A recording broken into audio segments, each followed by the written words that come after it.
अस्सलाम वालेकुम। कैसे हैं आप सब? अल्लाह आपको सेहत दे, तंदुरुस्ती दे, खुश रखे, आपकी तमाम मुश्किलात हल फरमाए। तो आज मैं गजरेला बना रही हूँ। खीर तो आप लोग बहुत खाते हैं, लेकिन है सीज़न गाजरों का, तो क्यों ना गजरेला बनाया जाए मज़ेदार सा, यम्मी सा, बहुत टेस्टी सा और बहुत आसान तरीके से आपको बनाना बताऊँगी। और इतना मज़ेदार कि आप लोग एक बार बनाएंगे तो हर बार इसी रेसिपी से बनाना पसंद करेंगे। तो इस रेसिपी को स्टार्ट करते हैं। चलें, बिस्मिल्लाहिर्रहमानिर्रहीम। मैंने इसके लिए लिया है तकरीबन 3 किलो दूध। 3 किलो दूध जो है ये अभी कच्चा है। मैंने इसको एक देगचे में डालकर रख दिया है। देगचा हम बड़ा लेंगे इसके लिए। और मैंने एक प्लेट भर के गाजरें ली हैं कद्दूकश करके। ये तकरीबन 8 गाजरें थी मेरे पास जो मैंने कद्दूकश की थी, दरमियाने साइज़ की थी। एक प्लेट भर के बन गया। और ये चावल हैं, चावल मैंने भिगो कर रख दिए थे। 1 प्याली चावल हैं, ये सिर्फ 1 प्याली चावल लिए हैं और वो भी टोटा टोटा चावल लिए हैं मैंने, साबुत नहीं लिए। तो एक ग्राइंडर जार लूँगी, उसमें मैं ये जो चावल भीगे हुए थे इनको निकालूंगी और ग्राइंडर जार में डाल दूँगी। और 2 डोंगे इसी में से, जो देगचे में हमने दूध लिया हुआ है कच्चा, वही वाले 2 डोंगे दूध जो है मैं चावलों में डाल के इस चावल को जो है वो थोड़ा सा ग्राइंड कर लूँगी। अच्छा, इससे ये फ़ायदा होता है कि आपके चावल जो है ना वो अच्छी तरह से पक जाते हैं, हमें बार बार चमचा वगैरह चलाना नहीं पड़ता। तो ये देखें ग्राइंड मैंने कर लिए हैं। बस इतने करने थे कि 1-2 दफ़ा हमने बटन दबाना है और बंद कर देना है, ज़्यादा नहीं करने। बाकी ये इसमें खुद ही जल्दी से पक जाएंगे। और बहुत फटाफट वाला मैं गजरेला आपको बता रही हूँ, बहुत जल्दी से पक कर ये रेडी हो जाएगा। तो ये देखें चावल हमने इतने इस तरह से ग्राइंड कर लिए हैं दूध में। और अब हम जो है इसको रख देंगे साइड पर। तो चलें दूध की तरफ चलते हैं। दूध को हम दे लेंगे बॉयल। इसको अब हमने पकाने रखना है और फिर इसका बॉयल देखें आने लग गया है काफ़ी हद तक। तो अभी हम एक पैन लेंगे खाली, और जो गाजरें हैं उस पैन में हमने इसका जो है पानी रिड्यूस करना है अलग से। तो ये देखें थोड़ा सा मैंने इसमें देसी घी डाल दिया है तकरीबन 2 चम्मच भर के, और इसमें मैं डाल दूँगी गाजरें अलग से पैन में। हम ये इसलिए करते हैं कि जो है गाजरें पानी छोड़ती हैं और आपका गजरेला ख़राब हो सकता है। तो पहले हमने इसका पानी अलग से रिड्यूस करना है, बिल्कुल सुखा लेना है, क्योंकि गाजरों में पानी मॉइस्चराइज़र बहुत होता है। तो इसलिए जो है हमने इसका पानी पहले खुश्क करना है। ये इसलिए करते हैं कि अगर आप लोग जो है पहले से ही डायरेक्टली गाजर ऐड कर देते हैं दूध में तो वो पानी छोड़ती हैं बाद तक, क्योंकि जब हमारा गजरेला पककर रेडी हो भी जाता है तब अगर हम उसको रख दें 1-2 घंटे के लिए ना खाएं तो फिर पानी अलग अलग साइड में नज़र आने लग जाता है, तो मज़ेदार नहीं लगता हमारा गजरेला।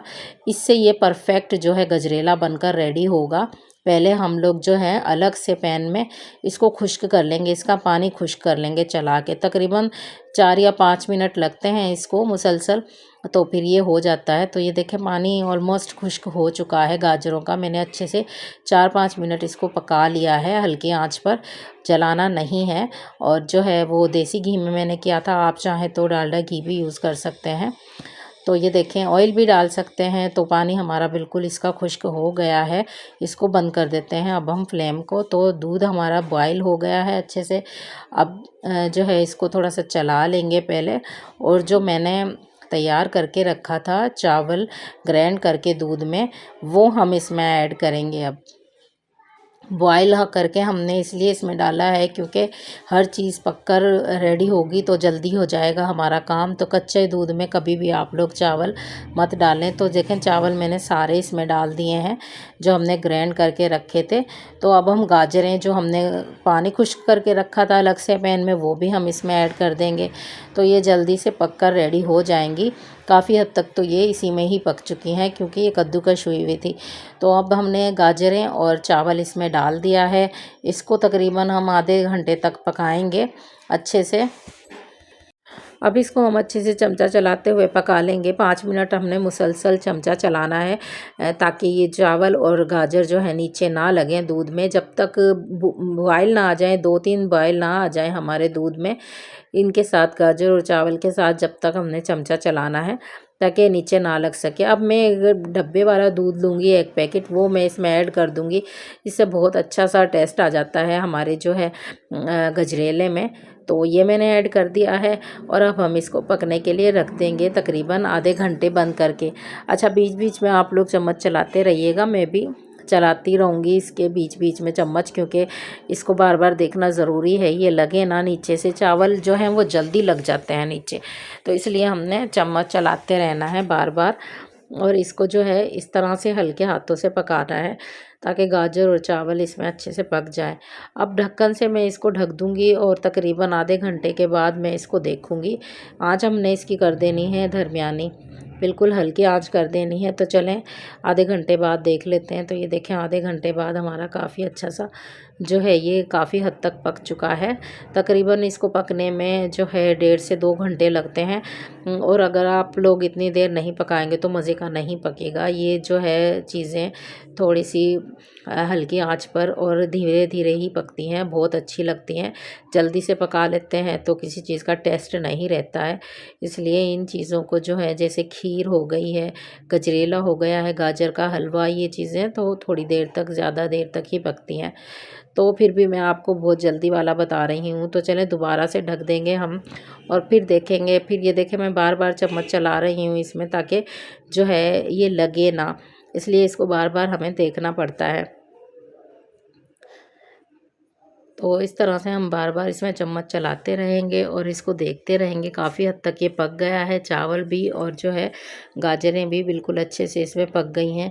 और आप देखें कि मैं इसमें कोई मैश से मैश नहीं कर रही हूँ या किसी घोटने से इसको घोट नहीं रही हूँ। ये खुद ब खुद माशाल्लाह ऐसी पक जाएगी कि जैसे बिल्कुल हलवा हो जाएगा इस चावल का भी और जो है गजरेले का भी। गाजर जो हमने डाली थी, हमें बिल्कुल ज़रूरत नहीं पड़ेगी अगर इसी तरकीब से आप लोग पकाएंगे। तो 1 प्याली मैंने चीनी ली है, हस्बे ज़ायक़ा ले लीजिएगा आप जितना पकाएं। तो हम लोग थोड़ा मीठा कम ही खाते हैं, इसलिए मैंने 1 प्याली चीनी डाली है बस। आप लोग चाहें तो इस क्वांटिटी के साथ 1.5 प्याली चीनी डाल सकते हैं, लेकिन मैंने 1 प्याली डाली है। तो चीनी अब हम मिक्स कर लेंगे अच्छे से। तो बस आप लोग अगर अपने हिसाब से डालिएगा, हस्बे ज़ायक़ा डालिएगा, जितनी आप लोगों को मीठा पसंद हो उतनी चीनी डालिएगा। तो अब इसको अच्छे से मिक्स कर लेते हैं, चला लेते हैं। अच्छा, चीनी भी अपना पानी छोड़ती है, तो इसलिए हमने चीनी को भी अच्छे से पकाना है। कुछ लोग जो होते हैं वो चीनी डालते ही बस 5-10 मिनट बाद इसको उतार लेते हैं। तो फिर वो भी जो है रखते हैं थोड़ी देर के लिए फ्रिज में या फ्रिज से बाहर इसको गजरेले को, तो पानी अलग से नज़र आ रहा होता है। तो ये मत क्या करें, थोड़ी देर पकाया करें चीनी के साथ भी, क्योंकि चीनी को भी इसमें हल होना होता है। तो ये देखें अच्छे से चीनी भी ऑब्ज़र्व हो गई है, इसमें मिल गई है, अच्छे से पक गई है। काफ़ी देर हो गई मुझे इसे पकाते हुए। तो ये ऑलमोस्ट पक कर रेडी हो गया है। बस इतनी ही हमने इसकी कंसिस्टेंसी रखनी है। तो ये देखें मज़ेदार सा, इसमें हमने कोई तीसरी चीज़ नहीं डाली है। बस इन 2-3 चीज़ों से हमारा गजरेला जो है वो मज़ेदार सा बनकर रेडी हो रहा है। तो ये देखें बस हमने बस इतना ही जो है इसको पकाना है और बिल्कुल हल्की आंच करके इसको थोड़ी देर और मैं रख दूँगी। इसी दौरान अगर आप चैनल पर नए हैं तो प्लीज़ चैनल को सब्सक्राइब ज़रूर कर दीजिएगा, लाइक कीजिएगा, शेयर कीजिएगा, कमेंट्स में बताया करें कि कैसा बना, आप लोगों ने ट्राई किया है या नहीं। तो ये देखें हमारा जो है गजरेला बहुत मज़ेदार सा, अगर आप इसी ट्रिक से टिप से बनाएंगे तो बहुत ही मज़ेदार आपका बनकर रेडी होगा। इस तरीके से बस ये देखें 5 मिनट मैंने और पकाने के लिए इसको रख दिया था। तो ये देखें अच्छा सा ये बस जो है पक गया है और खुद ब खुद इसमें हमें मावे डालने की भी ज़रूरत नहीं है। ये खुद ही इतना मज़ेदार बनकर रेडी होता है। अगर आपका दूध गाढ़ा हो तो ये बहुत ही मज़ेदार बनकर पकता है। तो ये देखें अच्छा, इसको जो है थोड़ा पेशेंस चाहिए होता है पकाने के लिए, बहुत जल्दी जल्दी ये चीज़ें नहीं पकती हैं। तो इस तरह से बस थोड़ी देर इसको पकाना पड़ता है, रख दें चूल्हे पे और आप अपने बकाया काम कर लें और फिर इसको बीच बीच में देखते रहें, चेक करते रहें। तो ये देखें गजरेला हमारा जो है वो जितना हमें चाहिए था उतना पककर ये रेडी हो चुका है। बस अब हम इसको इसमें थोड़ा सा ड्राई फ्रूट काट के डालेंगे जो हमने रखा हुआ था, और बाकी जो है हम गार्निशिंग के लिए रख देंगे। जो भी ड्राई फ्रूट आप चाहें वो डाल सकते हैं, अच्छा लगता है। चाहे तो इलायची भी डाल सकते हैं, मैंने नहीं डाली है। तो ये देखें बस जितना मैंने डालना था ड्राई फ्रूट बीच में उतना डाल दिया है। अब मैं बाकी जो है गार्निशिंग में यूज़ करूँगी। और ये जो है पककर हमारा रेडी हो गया है। अब हम इसको भी डिश आउट करके आपको दिखाएंगे कि ये कैसा बना।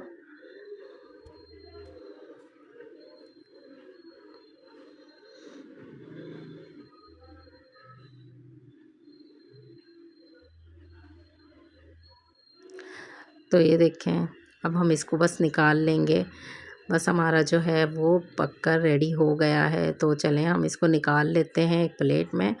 और ये देखें, बस जैसे ना ही ये ज़्यादा थिक हुआ है ना ही ज़्यादा पतला हुआ है, बिल्कुल इतना परफेक्ट बनकर रेडी हुआ है कि जैसे आप लोग जो है बाज़ार से अगर गजरेला मंगाएं तो वो इसी तरह से आपको मिलेगा। और इसी तरह का जायका आपको उसका लगेगा अगर आप घर में इसी ट्रिक से बनाएंगे जिस तरह से मैंने आपको बताया है। तो ये देखें, मज़ेदार सा बनकर रेडी हो गया है। अगर रेसिपी पसंद आई हो तो चैनल को ज़रूर सब्सक्राइब कीजिएगा, दुआओं में याद रखिएगा और बनाकर ट्राई ज़रूर कीजिएगा। ये मैंने ठंडा करने के लिए रख दिया था फ्रिज में थोड़ी देर के लिए, बस 10-15 मिनट के लिए, और फिर बाहर निकाला है। तो देखें इसमें इतनी अच्छी सी मलाई जम गई है और ये खाने में भी बहुत ही मज़ेदार है। सर्दी हो या गर्मी, थोड़ा ठंडा बनाकर इसको खाने में ही मज़ा आता है। तो ट्राई ज़रूर कीजिएगा। चैनल को ज़रूर सब्सक्राइब कीजिएगा। तो दुआओं में याद रखिएगा। मुझे दें इजाज़त। अल्लाह हाफ़िज़।